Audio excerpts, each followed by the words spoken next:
Hey guys, what is going on? This is Wrestlelamia, back with another episode. With WrestleMania 36 now in the rearview mirror, what's ahead for the stars of the Blue brand? Join us now as Wrestlelamia analyzes the 17th April edition of Friday Night Smackdown, as well as the wildest news stories and rumors you need to know, including changes to WWE TV, big changes for Money in the Bank, AJ Styles regrets the Good Brothers release, and more.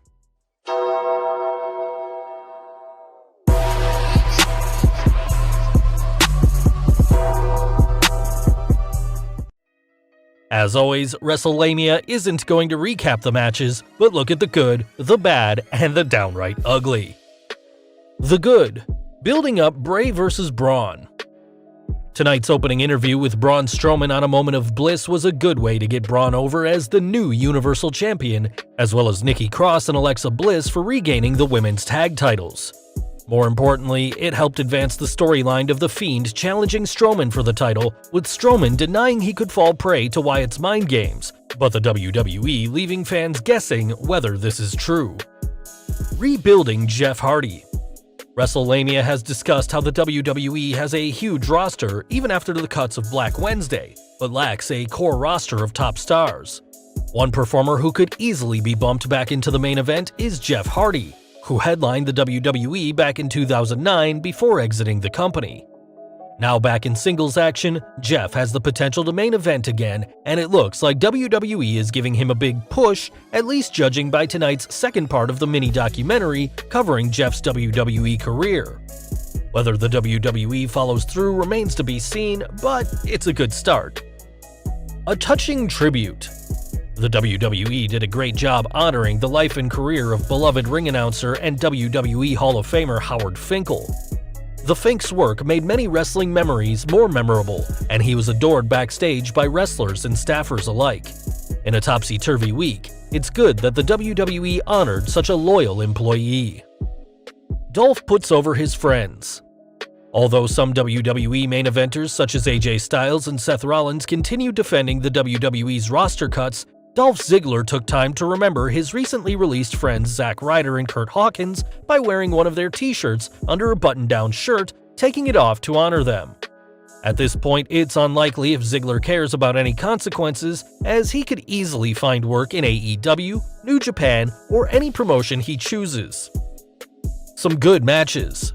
Smackdown featured a number of good matches, whether it was the Money in the Bank qualifiers or the tag team title match, although as we'll see, that was far from perfect. Tonight's show featured a good amount of wrestling, with matches that were competitive for the most part. Sharing the wealth. WWE also did a good job giving a number of stars TV time, whether it was Jeff Hardy's documentary, Lacey Evans running in to stop Bayley's outside interference in the Tamina vs. Sasha Banks match, or the backstage beatdown on Elias by Baron Corbin. Whether wrestlers got their time in the ring, on the microphone, or in smaller segments, fans got to see more of the Blue brand's roster. The bad. Sheamus squashes.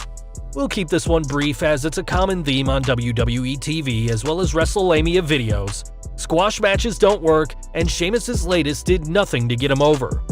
Once you start beating opponents like Shorty G, you should be moving up, not down.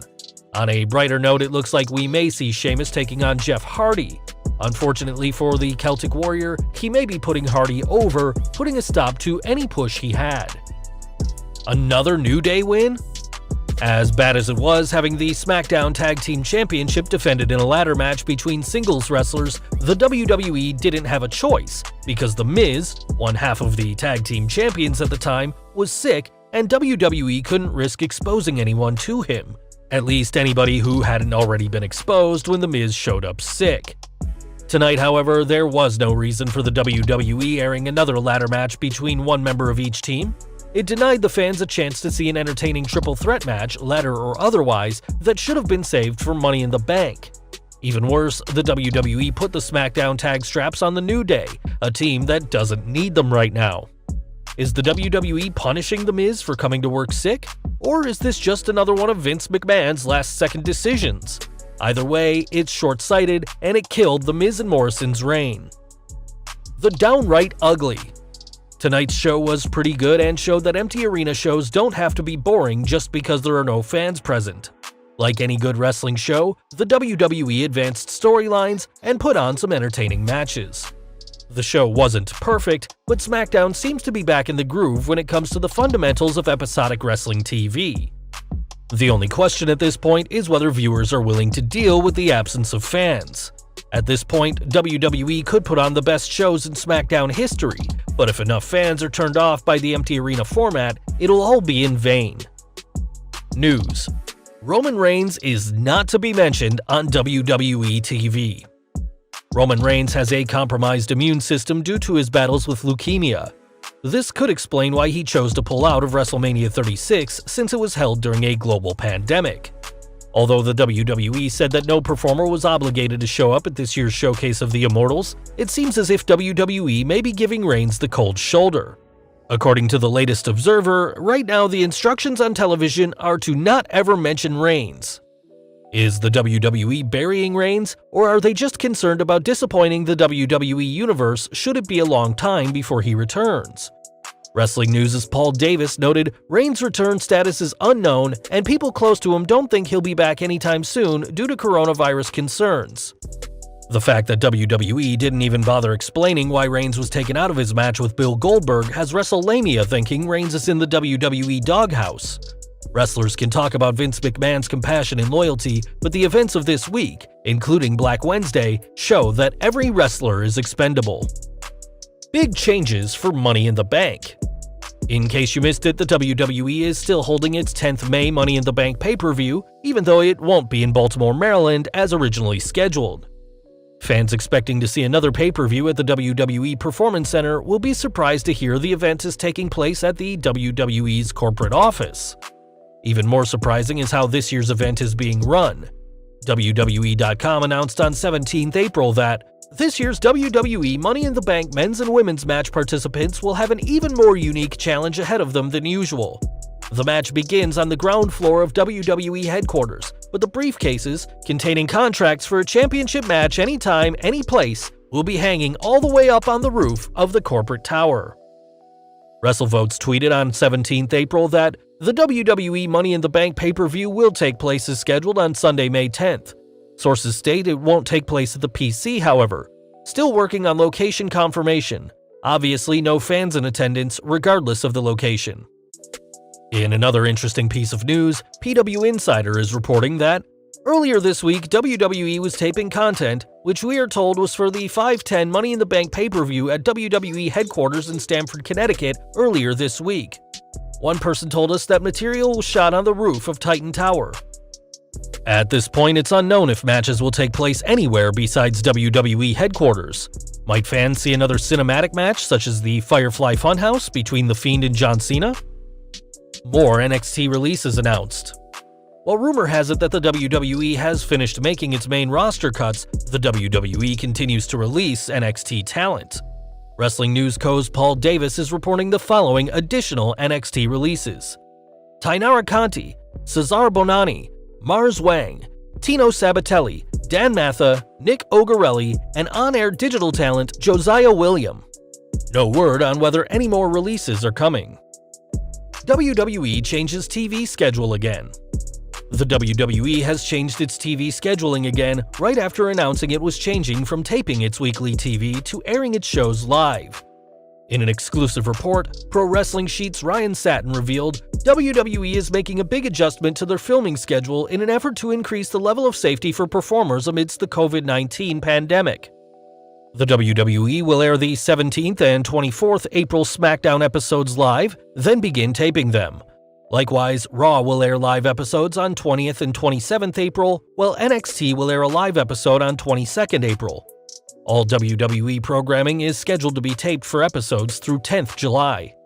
No word on why WWE has chosen to change its policy again. Could the WWE have come under fire for putting its performers at risk? Or is there another reason? Be sure to leave your comments below. What about AEW's schedule? On a related note, could AEW Dynamite's back-to-back rating losses to NXT affect whether the show continues to be taped? Dave Meltzer thinks so, and noted in this week's Observer that AEW will likely not come back until 5/23, although nothing is certain and ratings concerns could also impact decision-making. running in Florida is an option. The good news is that AEW has several weeks of taped shows before it'll have to make a decision about future shows. AJ Styles laments loss of the Good Brothers. Carl Anderson and Luke Gallows were two unexpected releases from the WWE's Black Wednesday talent purge, as the Good Brothers played a pivotal role as AJ Styles' henchmen. Recently, Styles discussed the releases during his live stream and how their departure affected him. That one hurt. That one hurt really bad. Really bad. I mean, it's just like the only way I know how to explain it is like these guys are my family, and I couldn't take care of my little brothers. You know what I'm saying? Like that's the way I feel about it. I'm the oldest. I'm supposed to take care of them, and I didn't manage to do that, and I feel responsible in some weird way for them being released. And it's devastating. I don't know any other way to explain it. Like when when Gallows and Anderson got released, I just felt alone. You know what I mean? Like I have friends. I do. Like we're all friends over there. Great people up at WWE. But those guys are with me all the time. We're with each other all the time. And I've never felt more alone than yesterday. And we weren't even together. Well guys, there you have it, Wrestlemania's analysis of the 17th April Smackdown, as well as the wildest wrestling news stories and rumors you need to know. Did you watch tonight's show? If so, what did you think? Be sure to leave your comments, and don't forget to subscribe to our channel, follow us on Instagram and Twitter, and I'll see you next time for some more wrestling content.